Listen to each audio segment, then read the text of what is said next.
तो हेलो बच्चों, कैसे हैं आप लोग। तो स्वागत है आज की इस वीडियो में आपका। तो आज हम लोग बात करने वाले हैं बायोमोलिक्यूल चैप्टर से न्यूक्लिक एसिड के बारे में। तो चलिए बिना किसी देरी के शुरू करते हैं। और जो मेरे चैनल पे नए हैं वो सारे बच्चे चैनल को जल्दी से जाके सब्सक्राइब करें, ताकि जो भी नई वीडियो हो सबसे पहले आप तक उसका नोटिफिकेशन पहुंच जाए। तो चलिए शुरू करते हैं। टॉपिक है न्यूक्लिक एसिड। क्या टॉपिक है? Nucleic acid. तो लगाएंगे मेरे साथ हेडिंग न्यूक्लिक एसिड। तो बच्चों सबसे पहले न्यूक्लिक एसिड के बारे में जान लेते हैं कुछ बेसिक बातें। जैसे कि आपको पता है एक बायोमोलिक्यूल है, ठीक है। बायोमोलिक्यूल क्या होते हैं? जो जितने भी लिविंग ऑर्गेनिज्म होते हैं उनके लिए एसेंशियल होते हैं। Now second point is it is a polymer of nucleotide. बच्चों न्यूक्लियोटाइड का पॉलीमर होता है, यानी बहुत सारे न्यूक्लियोटाइड मिलकर न्यूक्लिक एसिड का फॉर्मेशन करते हैं। Third point is responsible for nucleic acid are responsible for heredity. Basically heredity के लिए न्यूक्लिक एसिड में डीएनए रिस्पॉन्सिबल होता है एंड प्रोटीन सिंथेसिस। और प्रोटीन सिंथेसिस के लिए कौन रिस्पॉन्सिबल होता है? इसके लिए रिस्पॉन्सिबल होता है आरएनए। कौन रिस्पॉन्सिबल होता है? आरएनए रिस्पॉन्सिबल होता है। तो चलिए दो बातें ध्यान रखेंगे। एक तो हेरिडिटी के लिए रिस्पॉन्सिबल होता है न्यूक्लिक एसिड और डीएनए। अगर पूछे कि इन दोनों में से कौन हेरिडिटी के लिए ज्यादा रिस्पॉन्सिबल है या रिस्पॉन्सिबल है, तो फिर आंसर आप डीएनए मारेंगे। लेकिन अगर डीएनए ऑप्शन में ना हो, न्यूक्लिक एसिड ऑप्शन में हो, तो फिर न्यूक्लिक एसिड मारेंगे, ठीक है। So nucleic acid are responsible for the heredity as well as protein synthesis, ठीक है। चलिए next point. Next, 3 main component of nucleic acid are.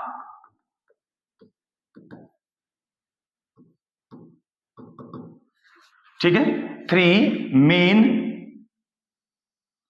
Component of nucleic acid are. बेटा 3 कौन से ऐसे कंपोनेंट हैं जो न्यूक्लिक एसिड के अंदर मिलते हैं अपने को? तो सबसे पहला है nitrogenous base. First is nitrogenous base. Nitrogenous base का मतलब है ऐसे बेस जो नाइट्रोजन कंटेन करते हो, उन्हें हम नाइट्रोजिनस बेस बोलेंगे।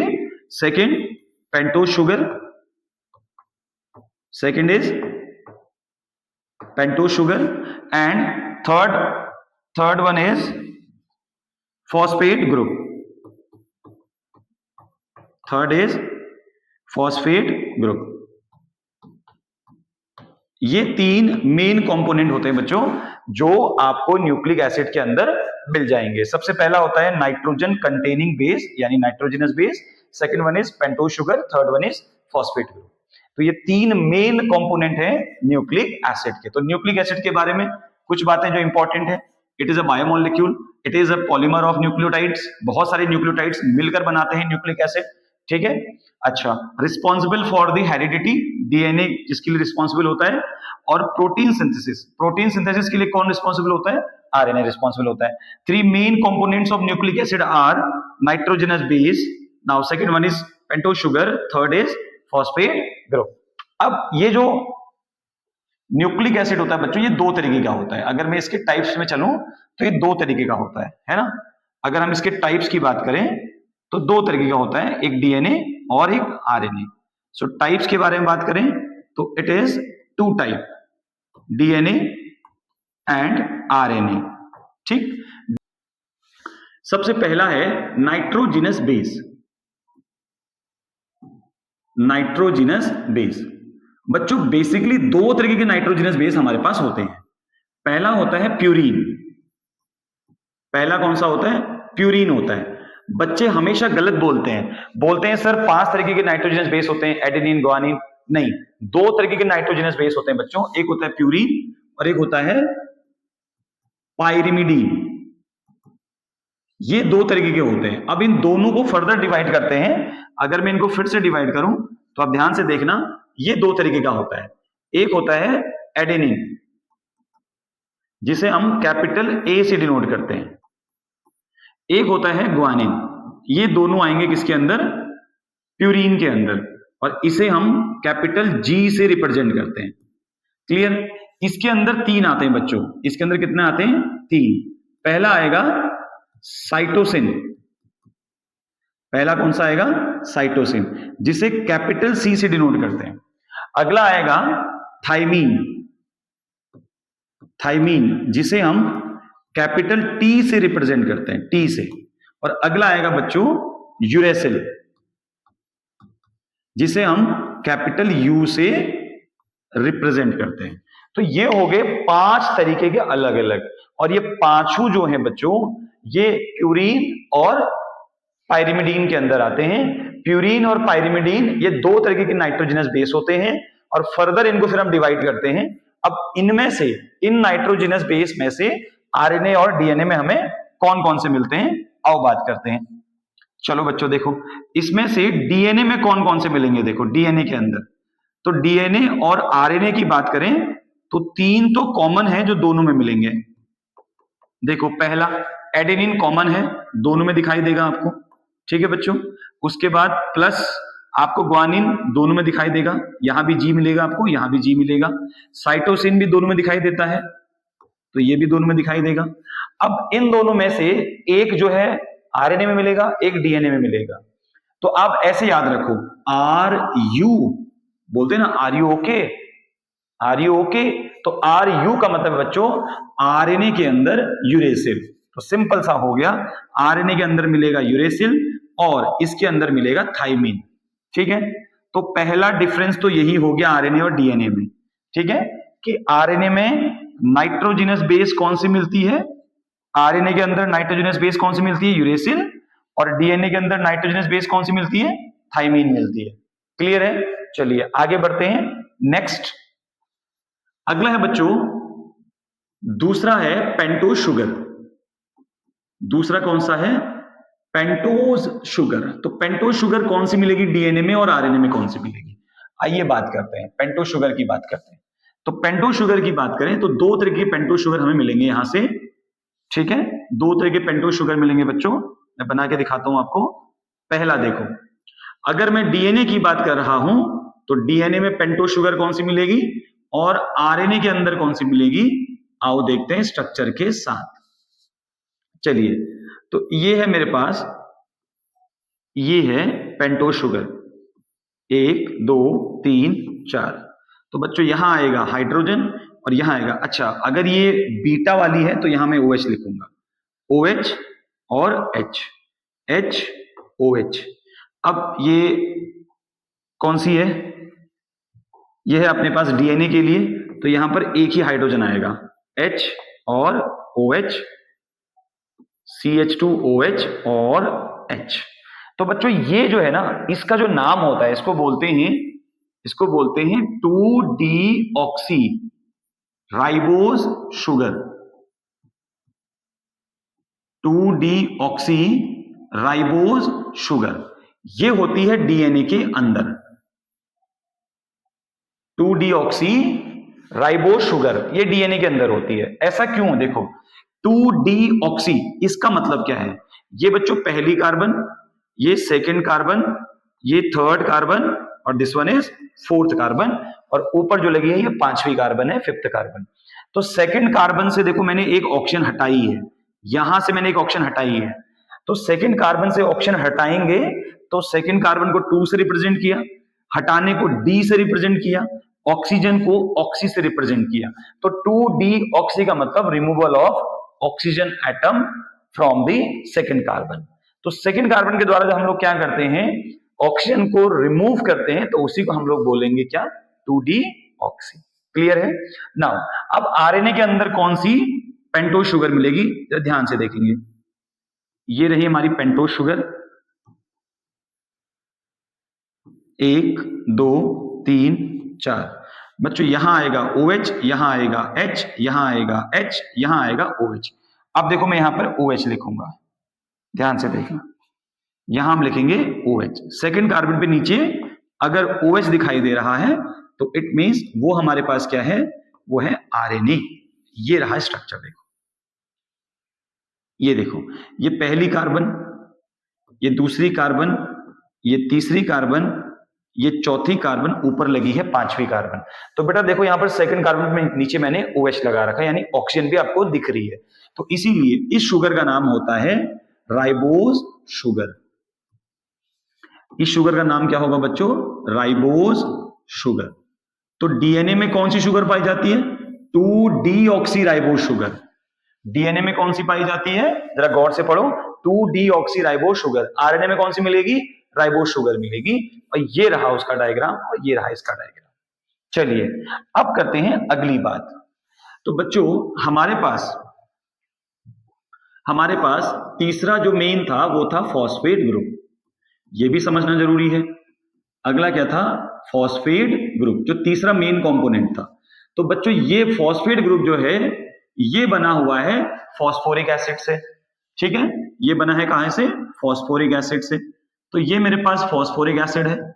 अगर मैं यहां से 3 हाइड्रोजन निकाल दूं ना, 3 हाइड्रोजन, जो कि मुझे 3+ मिलेगा, यहां से 3H+ मिलेगा। और अगर मैं PO4 की बात करूं फॉस्फेट ग्रुप की, तो ऊपर आएगा चार्ज कितना? -3। सो इसी PO4 -3 को बोलते हैं फॉस्फेट ग्रुप। ठीक है, तो यही हमारा फॉस्फेट ग्रुप कहलाता है, जो कि फॉस्फोरिक एसिड से मिलकर बना है, सॉरी फॉस्फोरिक एसिड से बना हुआ है। देखो H3PO4 को तोड़ोगे 3H+ और PO4 3-। क्लियर है? अब जरा गौर से देखो, ये जो फॉस्फेट ग्रुप है इसी से डिसाइड होगा, और नाइट्रोजनस बेस से डिसाइड होगा, और पेंटोज शुगर से डिसाइड होगा कि न्यूक्लियोटाइड और न्यूक्लियोसाइड क्या होते हैं। चलिए, तो अगला टॉपिक जो हमारा रहने वाला है वो रहेगा न्यूक्लियोटाइड और न्यूक्लियोसाइड। तो ध्यान से देखिए, ये दोनों टॉपिक बड़े ही इंपॉर्टेंट है, न्यूक्लियोटाइड और न्यूक्लियोसाइड।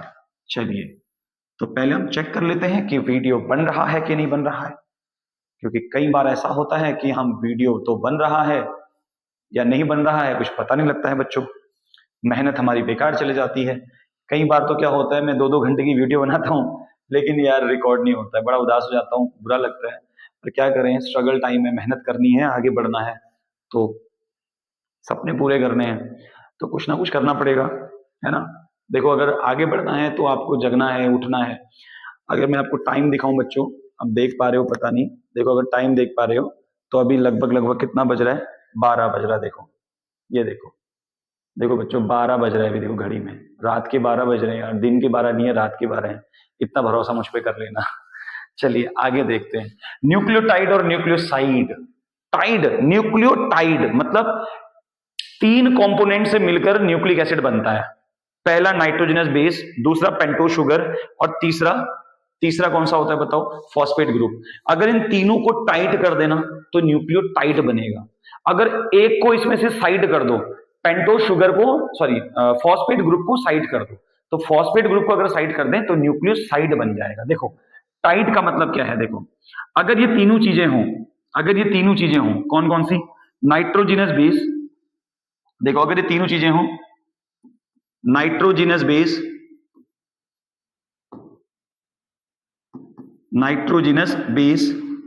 प्लस पेंटोज शुगर और प्लस फॉस्फेट ग्रुप, अगर ये तीनों चीजें हैं तो इसे हम क्या बोलेंगे बच्चों? इसे हम बोलेंगे न्यूक्लियोटाइड। क्या बोलेंगे इसे बोलते हैं न्यूक्लियोटाइड। ठीक हो गया? क्या बोलेंगे? न्यूक्लियोटाइड बोलेंगे। चलो कहां पर दिखाएं? ऐसे दिखा देते हैं। चलिए, तो इसे बोलते हैं बच्चों न्यूक्लियोटाइड। क्या बोलते हैं? न्यूक्लियोटाइड बोलते हैं। ठीक है, चलिए मैं ऐसे कर लेते हैं, कैसे लिखें यार? चलो ऐसे लिख देता हूं मैं, ठीक है, समझ जाओगे ना। न्यूक्लियोटाइड है, नीचे लिखा है देखो। तो न्यूक्लियोटाइड क्या होता है बच्चों? जिसमें तीनों चीजें मिलेंगी आपको, ये तीनों चीजें आपको मिलेंगी जिसके अंदर।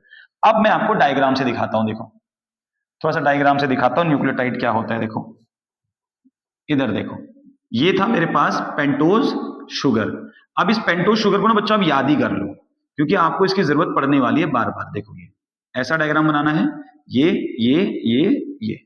यहां पर बेस लगा दो, ऊपर से क्या लगा दो? बेस लगा दो। देखो यहां लिख लो बेस, नाइट्रोजनस बेस यहां पे रहेगा। ठीक है, यहां पर हाइड्रोजन, यहां पर H, यहां OH, यहाँ H, यहाँ OH, यहाँ CH2। अब CH2 के साथ यहां पर क्या लगाना है आपने, तो मुझे हटाना पड़ेगा फिर से, यहां से देखो CH2 के साथ आपने यहां पर क्या लगाना है, यहां पर लगाना है आपने फॉस्फेट ग्रुप। क्या लगाना है, फॉस्फेट ग्रुप। देखो यहां पे फॉस्फेट ग्रुप लगाना है, O single bond P double bond O single bond O minus और सिंगल बॉन्ड O माइनस। ये है हमारा फॉस्फेट ग्रुप, ठीक है। और यहां पर H। तो ये है बच्चों न्यूक्लियोटाइड का स्ट्रक्चर। तो न्यूक्लियोटाइड में तीन चीजें होती हैं, नाइट्रोजनस बेस, ये रहा नाइट्रोजनस बेस, पेंटोज शुगर, ये रही आपकी पेंटोज शुगर, देखो ये पूरी पेंटोज शुगर है। और उसके बाद फॉस्फेट ग्रुप, ये रहा आपका फॉस्फेट ग्रुप, देखो ये रहा फॉस्फेट ग्रुप। तो ये तीनों चीजें जहां पर होती हैं वहां बनता है न्यूक्लियोटाइड।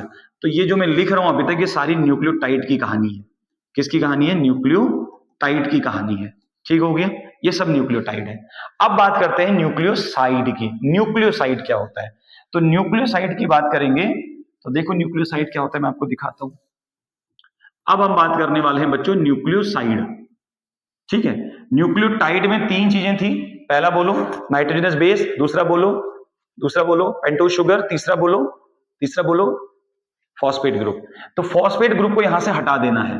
तो अब इसमें सिर्फ दो ही चीजें आपको मिलेंगी, nitrogenous base plus pentose sugar, इसे बोलते हैं, इन दोनों के कॉम्बिनेशन को बोलते हैं न्यूक्लियोसाइड। इसमें फॉस्फेट ग्रुप नहीं आता। अब डायग्राम देखो कैसा बनेगा, देखो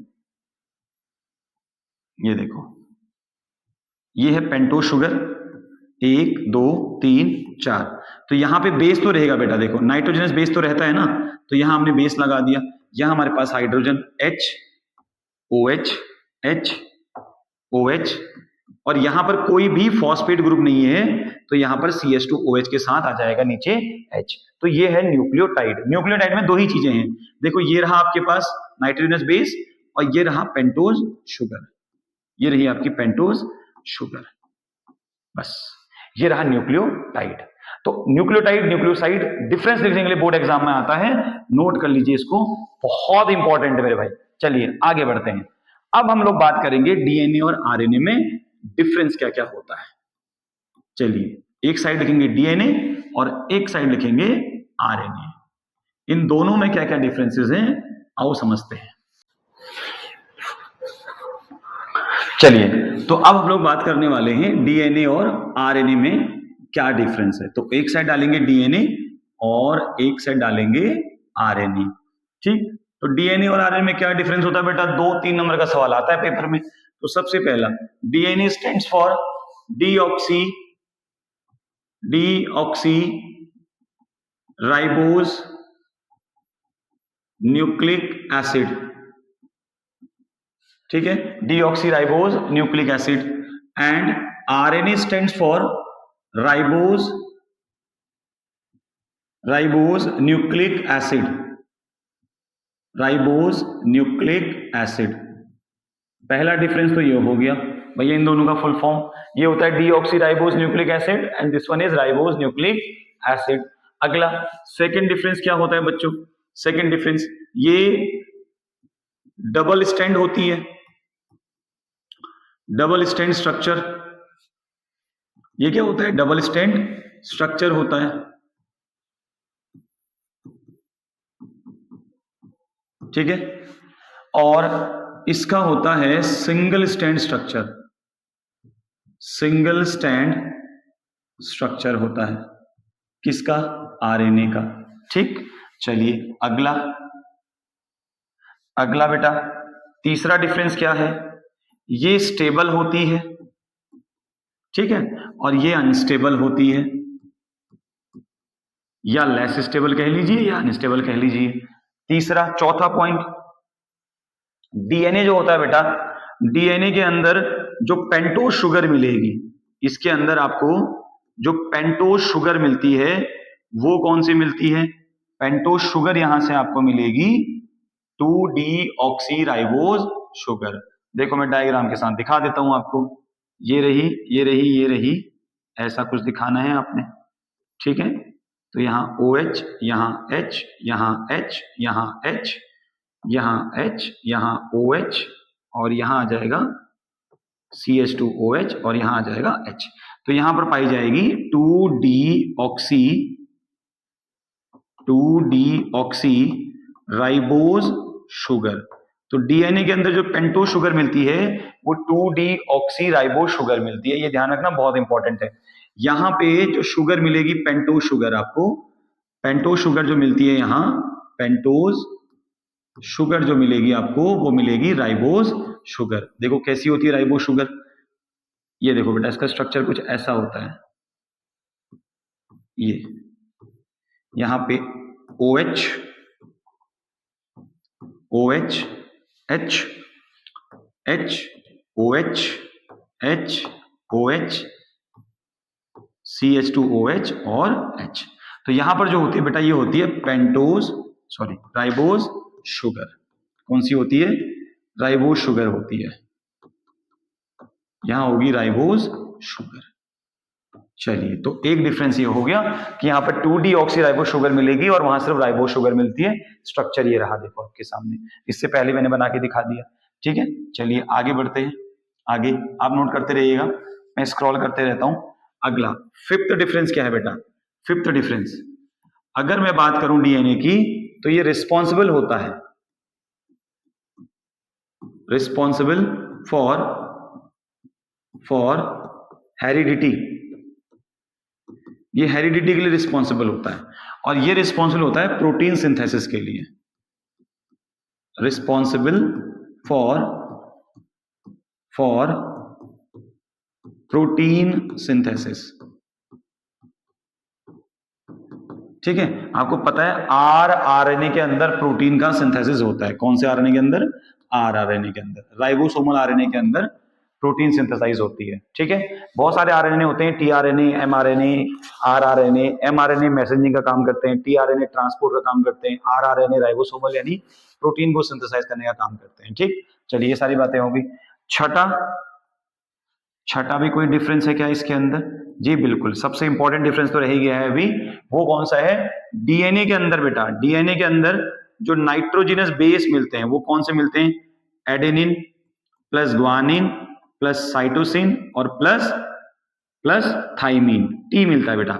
तो इसके अंदर जो आपको नाइट्रोजिनस बेस मिलेगा वो थाइमीन मिलेगा डीएनए के अंदर। और आरएनए के अंदर जो 4 होते हैं वो कौन कौन से होते हैं? Adenine plus guanine plus cytosine और प्लस यूरेसिल। तो आरएनए में यूरेसिल मिलता है बेटा, आरएनए के अंदर क्या मिलता है? यूरेसिल मिलता है। आरएनए में यूरेसिल मिलेगा और डीएनए मिलेगा आपको थाइमीन मिलेगा। चलिए नेक्स्ट, बाकी सिंगल स्ट्रैंड डबल स्ट्रैंड हमने लिख दिया है, सारी बातें लगभग हमने लिख दी हैं। देखो बेटा एक बार चेक कर लो और आप भी, ठीक है। तो अगर कोई डिफरेंस छूटा है तो बताएं डीएनए और आरएनए में, मुझे तो नहीं लगता कोई छूटा हुआ है। हाँ, एक और छूट सकता है कि ये कहाँ कहाँ मिलते हैं आपको। जैसे डीएनए है तो डीएनए तो आपको न्यूक्लियस के अंदर मिलता है, सेल्स में ना, सेल के अंदर कहाँ होते हैं ये? कहाँ फाउंड होते हैं? कहाँ मिलेंगे आपको? न्यूक्लियस के अंदर। तो ये मिलेगा आपको न्यूक्लियस के अंदर बच्चों, ठीक है। ये तो न्यूक्लियस के अंदर मिलता है। जैसे मान लो ये सेल है, सेल के अंदर आपको मिलेंगे क्या? क्रोमोसोम्स, क्रोमोसोम्स के अंदर मिलेगा डीएनए, ठीक है। अभी दिखाता हूं स्ट्रक्चर इसका, देखो कैसे बनेगा। देखो जैसे मान लो ये एक सेल है हमारे पास, इस सेल के अंदर होते हैं, ये मान लो ये सेल है हमारी, ठीक है। ये सेल के अंदर मिलते हैं क्रोमोसोम्स। क्रोमोसोम्स कैसे होते हैं? देखो ये ऐसे कुछ ऐसे जानते हैं, क्रोमोसोम्स ये हो गया अपने पास, ठीक है। इनको बोलते हैं क्रोमोसोम्स, ठीक है। उसके बाद देखो इसके अंदर, मैं थोड़ा सा आपको पिक्चराइज करके दिखाता हूं। अगर मैं इसको यहां से खोल दूं तो इसके अंदर देखो, मैं रेड से दिखा देता हूं आपको, इस तरीके से। देखो बेटा इस तरीके से, इस तरीके से, ये जो रेड से दिखा रहा हूं ना, ये सारे डीएनए हैं। इसके अंदर क्या है? ये डीएनए है। और डीएनए के अंदर क्या होता है बेटा? इसके अंदर होते हैं जीन्स। इसके अंदर क्या होते हैं? जीन्स होते हैं, जीन होते हैं। देखो ये मान लो ये जीन है, इनको हम जीन कह देते हैं, है ना, ये जीन होते हैं, ठीक। जीन की स्पेलिंग थोड़ी छोटी हो गई तो हम बड़ी लिख देते हैं। देखो ये येलो वाला जो पोर्शन है ये जीन है, तो ये ध्यान रखना बेटा। देखो थोड़ा सा बड़ा और कर लेते हैं, ध्यान से देख लो स्ट्रक्चर को। देखो बेटा, देखो ध्यान से, जो डीएनए होता है ना, डीएनए वो कहाँ मिलता है अपने को? न्यूक्लियस के अंदर मिलता है। कहाँ मिलता है डीएनए? न्यूक्लियस के अंदर। तो बेटा जैसे मान लो ये एक सेल है, ठीक है, सेल के अंदर क्या होता है? सेल के अंदर होता है न्यूक्लियस। सेल के अंदर क्या होता है? न्यूक्लियस। मान लो ये इसके अंदर ये वाला हिस्सा न्यूक्लियस है, मान लो ये न्यूक्लियस है, मान लेते हैं, ठीक है, चलो इसको भी हम न्यूक्लियस मान लेते हैं एक पल के लिए, ठीक। तो मैंने कहा बेटा बॉडी सेल के अंदर, ये इसी को न्यूक्लियस मान लेते हैं, सबसे बेस्ट ये ना, इसी को न्यूक्लियस मान लेते हैं। सर कहाँ इतना बवाल कर रहे हैं? एक काम करते हैं बेटा, सेल की जगह हम इसको न्यूक्लियस ही लिख देते हैं। और ऑलरेडी आपको पता है न्यूक्लियस के अंदर क्या होता है? न्यूक्लियस के अंदर होते हैं क्रोमोसोम्स। और न्यूक्लियस कहाँ होता है? न्यूक्लियस सेल के अंदर होता है। तो मान लो ये न्यूक्लियस ही है, चलो अब सेल कहाँ बनाए? मान लो ये न्यूक्लियस है। अब न्यूक्लियस कहाँ होता है बेटा? सेल के अंदर होता है। तो सेल के अंदर न्यूक्लियस होता है, न्यूक्लियस के अंदर क्रोमोसोम्स होते हैं, और क्रोमोसोम्स के अंदर डीएनए होता है, डीएनए के अंदर जीन्स होते हैं जो हमारी हेरिडिटी के लिए रिस्पॉन्सिबल होते हैं, ठीक है। तो हमने बोला सेल के अंदर न्यूक्लियस, और न्यूक्लियस के अंदर होते हैं बेटा ये क्रोमोसोम्स, और क्रोमोसोम्स के अंदर होते हैं डीएनए, जो कि मैंने रेड वाले पार्ट से दिखाया है, और डीएनए के अंदर होते हैं बच्चों ये जीन। तो समझ गए ना डीएनए कहाँ होता है? डीएनए होता है आपके पास न्यूक्लियस के अंदर, क्रोमोसोम्स के अंदर होता है। और आरएनए कहाँ होता है बच्चों? आरएनए होता है साइटोप्लाज्म के अंदर। कहाँ होता है? साइटोप्लाज्म के अंदर होता है, ठीक है। चलिए, तो इतने डिफरेंसेस हो गए सारे के सारे। आप एक बार स्क्रीनशॉट मान लीजिए इनके डिफरेंसेस का, मैं आपको फिर से दिखाता हूं और फिर से मैं पढ़ा देता हूं एक बार। देखो पहला डिफरेंस क्या है बच्चों? पहला डिफरेंस है DNA stands for deoxyribo nucleic acid. DNA होता है डीऑक्सीराइबो न्यूक्लिक एसिड, आरएनए होता है ribose nucleic acid, right. DNA जो होता है बेटा डबल हेलिकल स्ट्रक्चर होता है, यानी डबल स्ट्रैंड स्ट्रक्चर होता है। आरएनए जो होता है वो सिंगल स्ट्रैंड स्ट्रक्चर होता है। क्लियर है? डीएनए जो है वो स्टेबल होता है, आरएनए अनस्टेबल होता है। डीएनए जो है वो पेंटो शुगर डीएनए में कौन सी मिलती है? 2-डीऑक्सीराइबोस शुगर मिलती है। स्ट्रक्चर आपके सामने ये रहा, देखो ये स्ट्रक्चर रहा। उसके बाद देखो पेंटो शुगर आरएनए में कौन सी होती है? राइबोस शुगर होती है। स्ट्रक्चर आपके सामने रहा। उसके बाद रिस्पॉन्सिबल फॉर, देखो रिस्पॉन्सिबल फॉर हेरिडिटी, ये जो डीएनए है ये हेरिडिटी के लिए रिस्पॉन्सिबल होते हैं। बेसिकली डीएनए नहीं होता है, डीएनए के अंदर जीन रिस्पॉन्सिबल होता है, बट डीएनए भी लिख सकते हो। Responsible for the protein synthesis, बच्चों प्रोटीन सिंथेसिस के लिए कौन सी आरएनए रिस्पॉन्सिबल होती है?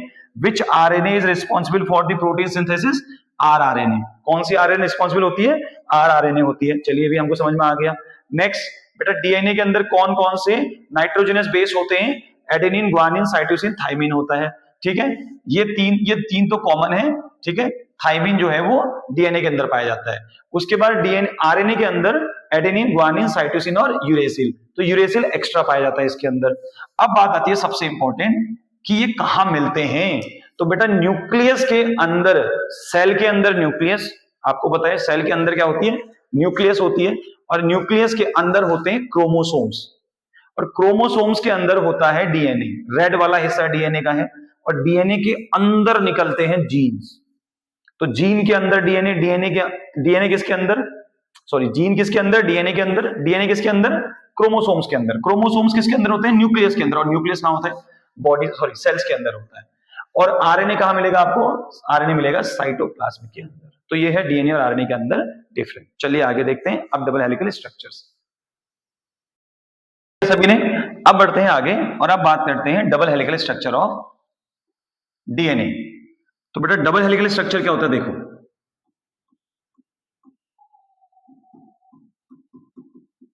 Double helical structure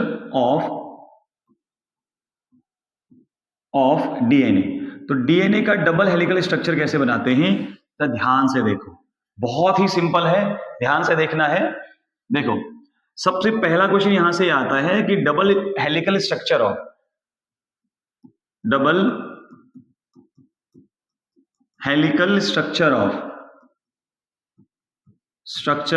of DNA discovered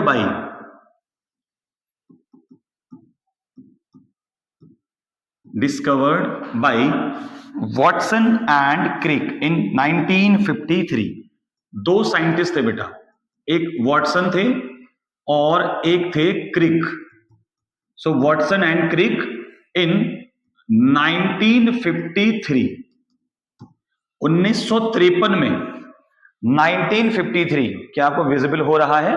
1953 बिल्कुल हो रहा है। 1953 में बेटा इसको डिस्कवर करने वाले कौन थे? इसको डिस्कवर करने वाले थे वॉटसन एंड क्रिक। सबसे important, the double helical structure was discovered by Watson and Crick in 1953। अब इसके डबल हेलिकल स्ट्रक्चर की बात करते हैं। चलिए, ये हो गई इनके बारे में बातें। अब डबल हेलिकल स्ट्रक्चर की बात करते हैं। देखो कैसे बनता है। देखो इस साइड से हम लोग शुरू करेंगे, थोड़ा बड़ा बड़ा बनाएंगे, छोटा बन गया। देखो तो एक काम करते हैं, पूरा ही हटा देते हैं, ऊपर से बनाते हैं। देखो ये देखो, दूसरी स्टैंड में व्हाइट कलर से बनाऊंगा ताकि हमको साफ दिखाई दे। देखो ये देखो, बिल्कुल एकदम बढ़िया बनी है, परफेक्ट। बेटा 3 डैश से शुरू करेंगे और 3 डैश से जब चेन शुरू होती है ना तो 5 डैश पे खत्म होती है, और जब 5 डैश से शुरू होती है ना तो 3 डैश पे खत्म होती है। देखो यहां लिखेंगे 3 डैश, ठीक है। ये अलग अलग स्टैंड है, ये दो स्टैंड हैं, और ये दोनों स्टैंड आप ध्यान से देखना, ये जो स्टैंड है ये पॉली न्यूक्लियोटाइड की एक चेन है। क्या है बेटा? न्यूक्लियोटाइड की एक चेन है, पॉलीन्यूक्लियोटाइड। चलो मैं साफ साफ लिख देता हूं थोड़ा, पॉलीन्यूक्लियोटाइड की क्या है? एक चेन है। तो ऐसे ही दो चेन है बेटा, एक पॉलीन्यूक्लियोटाइड की चेन ये है, एक पॉलीन्यूक्लियोटाइड की चेन ये है, और ये दो पॉलीन्यूक्लियोटाइड की चेन क्या है? आपस में जुड़ी हुई है। देखो ये 3 डैश से शुरू हो रही है, 5 डैश पे जा रही है, ये 5 डैश पे शुरू हो रही है, 3 डैश पे खत्म हो रही है। ध्यान रखना, जहां से शुरू होगी उसके अपोजिट डायरेक्शन में खत्म होती है। अब यहां पर मान लो, यहां से शुरू करते हैं बेटा। देखो मैं यहां से शुरू कर देता हूं, ए और टी, जी और सी, फिर बेटा टी और ए, फिर उसके बाद मान लें यहां पर सी है, और सी के साथ कौन जुड़ेगा? जी। तो ध्यान रखना, जो बच्चा एडेनिन होता है ना, एडेनिन, जो एडेनिन होता है ए, वो थायमीन के साथ डबल बॉन्ड के साथ जुड़े रहता है, ठीक है। यानी यहां पर 2 हाइड्रोजन बॉन्ड्स होते हैं। क्या होता है बेटा? 2 हाइड्रोजन बॉन्ड। तो एडेनिन और थायमीन के बीच में 2 double bond, sorry 2 hydrogen bond होते हैं, ठीक है। और ग्वानिन और साइटोसिन के बीच में देखो 3 बॉन्ड होते हैं बेटा। कितने होते हैं? 3 हाइड्रोजन बॉन्ड होते हैं। यहाँ पे 2 हाइड्रोजन बॉन्ड, यहाँ पे 3 हाइड्रोजन बॉन्ड होते हैं। और ग्वानिन जो होता है वो साइटोसिन से जुड़ता है, और एडेनिन जो होता है वो थायमीन से जुड़ता है, ठीक है। एडेनिन थायमीन से जुड़ेगा, ग्वानिन साइटोसिन से। इन दोनों के बीच की डिस्टेंस कितनी होती है बेटा? ये डिस्टेंस कितनी होती है? तो ये जो डिस्टेंस होती है ये 0.34 होती है। कितना? 0.34। और ये किस में होती है? एनएम में होती है बच्चों। किस में होती है? एनएम में।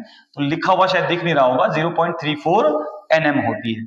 दूसरा, यहां से यहां तक का जो ये डायामीटर होता है बेटा, ये 2 एनएम का होता है, ठीक है। 2 पॉलीन्यूक्लियोटाइड्स के बीच की, 2 पॉलीन्यूक्लियोटाइड चेन के बीच का जो ये डिस्टेंस होता है, यानी जो डायामीटर होता है, ये डायामीटर होता है 2 एनएम का, ठीक है बेटा।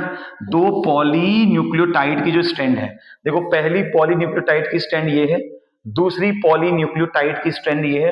तो इन दोनों स्ट्रैंड के बीच की डिस्टेंस कितनी होती है, यानी डायामीटर कितना होता है इनका? 2 एनएम होता है। अब देखो बेटा, यहां से शुरू करेंगे और यहां पे खत्म करेंगे। देखो यहां से शुरू करेंगे, यहां पे खत्म करेंगे। तो यहां से यहां तक की जो डिस्टेंस होती है बेटा, ये जो यहां से यहां तक की डिस्टेंस होती है, यहां तक की डिस्टेंस, ठीक है। तो इसे बोलते हैं टर्न। क्या बोलते हैं? इसे बोलते हैं टर्न, या बोलते हैं पिच। क्या बोलते हैं? टर्न या पिच बोलते हैं। कहां से कहां तक? यहां से यहां तक की डिस्टेंस, ये तक देखो बेटा, ये वाली, ये डिस्टेंस, इसे बोलते हैं टर्न या पिंच। क्लियर हो गया?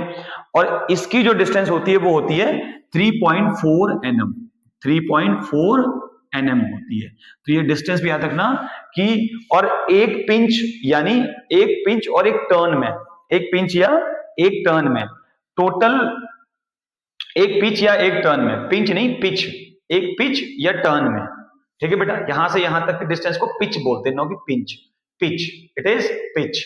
पिच और टर्न के बीच का जो डिस्टेंस होता है वो 3.4 nm होता है। कितना होता है? 3.4 nm होता है, ठीक है। अच्छा, उसके बाद यहां से यहां तक एक टर्न में कितने नाइट्रोजनस बेस होते हैं?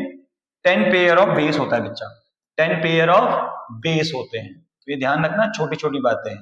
10 पेयर ऑफ बेस होते हैं। यहां से यहां तक का डिस्टेंस 3.4 nm, और इस डिस्टेंस को बोलते हैं टर्न या पिच। और इस पिच में कितने पेयर ऑफ बेस होते हैं? 10 पेयर ऑफ बेस होते हैं, ठीक है बेटा, क्लियर हो गया।